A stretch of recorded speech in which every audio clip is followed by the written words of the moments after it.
ಹೊಸಂಗಡಿ ಹಾಗೂ ಮಂಜೇಶ್ವರದ ರೈಲ್ವೆ ಗೇಟ್ನಲ್ಲಿ ಸಮಸ್ಯೆಗಳು ಸೃಷ್ಟಿಯಾಗುತ್ತಿದೆ. ಅಪಾಯ ಸಂಭವಿಸುವ ಮೊದಲೇ ಇದಕ್ಕೊಂದು ಪರ್ಯಾಯ ವ್ಯವಸ್ಥೆಯನ್ನ ಮಾಡಬೇಕಾಗಿರುವುದು ಅನಿವಾರ್ಯವಾಗಿದೆ ಎಂದು ಸ್ಥಳೀಯರು ಹೇಳುತ್ತಿದ್ದಾರೆ. ಕೆಲ ತಿಂಗಳ ಹಿಂದೆಯಷ್ಟೇ ಹೊಸಂಗಡಿಯಲ್ಲಿ ಗೇಟ್ ಹಾಕುವಾಗ ಅದು ಮುರಿದು ಬಿದ್ದ ಘಟನೆ ಕೂಡ ನಡೆದಿತ್ತು.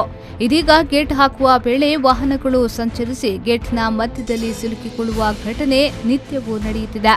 ಇದು ಅಪಾಯಕ್ಕೂ ಕಾರಣವಾಗುತ್ತಿದೆ. ರೈಲು ಸಮೀಪದ ನಿಲ್ದಾಣದಿಂದ ಹೊರಡುವ ವೇಳೆ ಮಂಜೇಶ್ವರ ಅಥವಾ ಹೊಸಂಗಡಿ ಗೇಟ್ ಕೀಪರ್ಗೆ ಸಂದೇಶ ಲಭಿಸುತ್ತದೆ. ಅದಕ್ಕೆ ಅನುಸಾರವಾಗಿ ಗೇಟ್ ಹಾಕಲಾಗುತ್ತದೆ. ಆದರೆ ಅದೇ ವೇಳೆ ಕೆಲವು ವಾಹನಗಳು ಅವಸರದಿಂದ ಸಂಚರಿಸಿ ಗೇಟಿನ ಮಧ್ಯೆ ಸಿಲುಕಿಕೊಳ್ಳುತ್ತದೆ. ಬಳಿಕ ಗೇಟ್ ಮತ್ತೆ ತೆರೆದು ಈ ವಾಹನಗಳ ಸಂಚಾರ ಮುಂದುವರಿಯುತ್ತದೆ.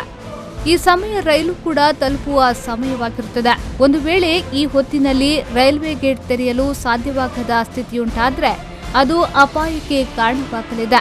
ವಾಹನ ಚಾಲಕರ ಈ ಅವಸರದ ಚಾಲನೆಯನ್ನ ಕೊನೆಗೊಳಿಸದೇ ಇದ್ರೆ ದುರಂತದ ದಿನ ದೂರವಿರಲಾರದು ಎಂಬುದಾಗಿ ಸ್ಥಳೀಯರು ಹೇಳುತ್ತಿದ್ದಾರೆ.